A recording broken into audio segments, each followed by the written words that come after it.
आप सभी को नमस्कार। जय जिनेंद्र। मैं जैन समाज से नहीं हूँ तो मुझे बहुत पता नहीं है कि कैसे बोला जाता है उस समाज में। जब आपने शुरुआत की मंत्र की तो मैं खड़ा तो हो गया सबके साथ।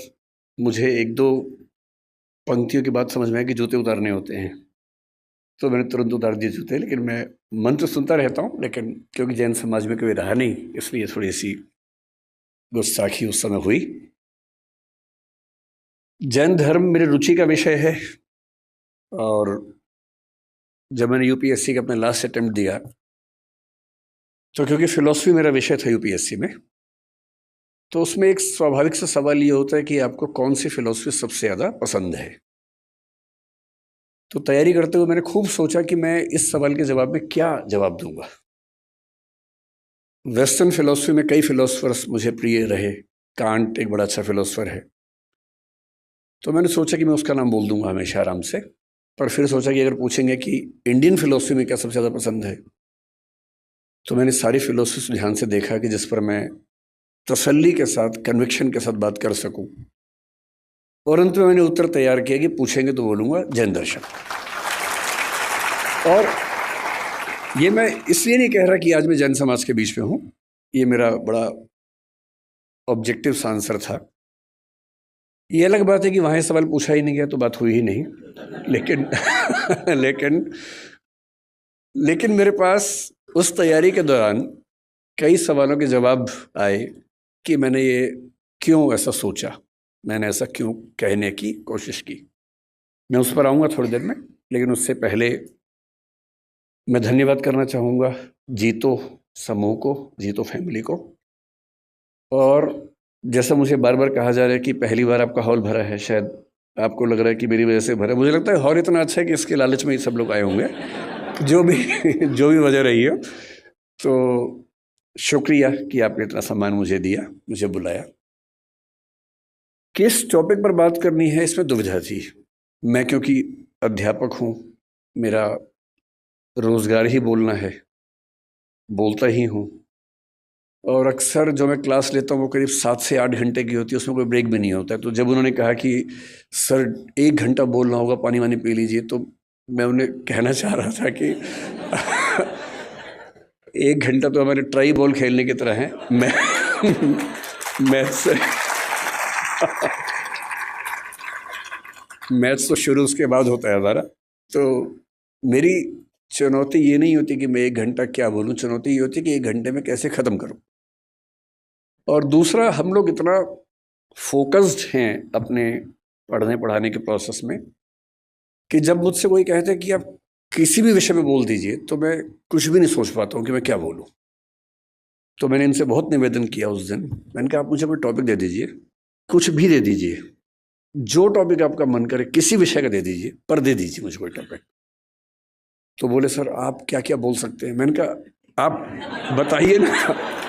मैंने कहा आप जैनिज्म पर बात करना चाहें तो मैं जैन फिलोसफी पर आपसे 2 3 4 घंटे बात कर सकता हूँ, क्योंकि वो मेरा बड़ा प्रिय विषय है। स्यादवाद पर, अनेकांतवाद पर, मैं पंचव्रत पर, महाव्रत पर, अणुव्रत पर, जिस पर आप बात करना चाहें, इनमें से किसी भी विषय पर आप 2 घंटे बुलवा लीजिए, बोल दूंगा। पर्यूषण मेरा बहुत प्रिय विषय है, जिसको मैंने क्षमा वाणी के बारे में मैंने 10 साल पहले कहीं लिखा था फेसबुक पे, तब मैं फेसबुक पे एक्टिव था, तो नहीं हूँ, कि अगर मुझे दुनिया के सारे धर्मों को मिला के एक धर्म बनाने का मौका मिल जाए कभी, तो मैं जैन धर्म की एक चीज जरूर उसमें शामिल करूंगा, और वो है उसका क्षमा वाणी पर्व। और वो इसलिए करूंगा कि बात आज की नहीं है, बात किसी भी दौर की है, आज की ज्यादा है।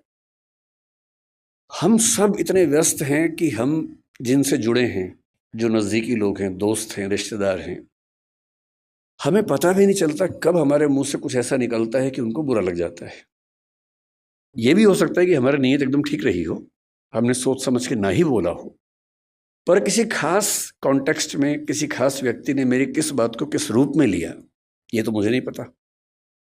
कई बार ऐसा होता है कि मैंने अपनी ओर से कुछ गलत नहीं किया, पर सामने वाला मुझसे नाराज है, मुंह फुला के बैठा है, मुझे पता भी नहीं है। पता हो तो मैं उससे माफी मांग भी लूं, मुझे पता ही नहीं है। वो कहेगा भी नहीं, उसका भी गुरूर है, सम्मान है, आत्मसम्मान है, कैसे कहे। कि ऐसे खुद याद दिलाई कि तुमने एक बार ऐसा कह दिया था तो मैं नाराज़ हूँ। तो जब मैंने सुना कि मेरे मेरे बहुत सारे दोस्त जैन परिवारों से आते हैं, उनमें से एक ने 8-10 साल पहले जब मुझे पहली बार व्हाट्सएप पे भेजा मिच्छामी दुक्कड़म, तो मुझे लगा पता नहीं क्या स्पेलिंग मिस्टेक तो नहीं, क्या लिखा है। और उसके आगे लिखा उसने कि यदि पिछले 1 साल में मुझसे कोई भूल हुई हो, त्रुटि हुई हो तो मैं उसके लिए माफ़ी चाहता हूँ। मुझे लगा क्या हो गया इसको, सब तो ठीक ही था। तो क्योंकि मेरा बड़ा अच्छा दोस्त है, मैंने कहा जाओ माफ़ किया। कोई बात नहीं। फिर मैंने उससे पूछा, मैंने कहा क्या मामला क्या है? तब उसने बताया, मैंने जैन फिलॉसफी पढ़ी हुई थी पर ये संयोग से फिलॉसफी के हिस्से में नहीं था, पाठ्यक्रम में, किताबों में नहीं था। तो जब मैंने सुना कि साल में एक ऐसा दिन है जब आपको बिना किसी वजह के माफ़ी मांग लेनी है, कि शायद कोई गलती हुई हो, नहीं भी हुई तो हम एज्यूम कर लेते हैं कि गलती हुई होगी और मुझे माफ़ कर दो भाई। मुझे लगा कि किसी समाज के रिश्तों को इंटैक्ट रखने के लिए, बनाए रखने के लिए ये कितना सुंदर त्यौहार है। उस चीज़ की माफ़ी जो शायद मुझे याद भी नहीं। और अगर सब लोग इतने विनम्र हो जाएं, इतने हम्बल हो जाएं, तो झगड़ा किस बात का है फिर?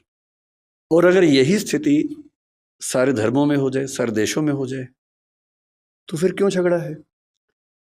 अगर एक बार पाकिस्तान हमसे मिच्छामी दुक्कड़म कह दे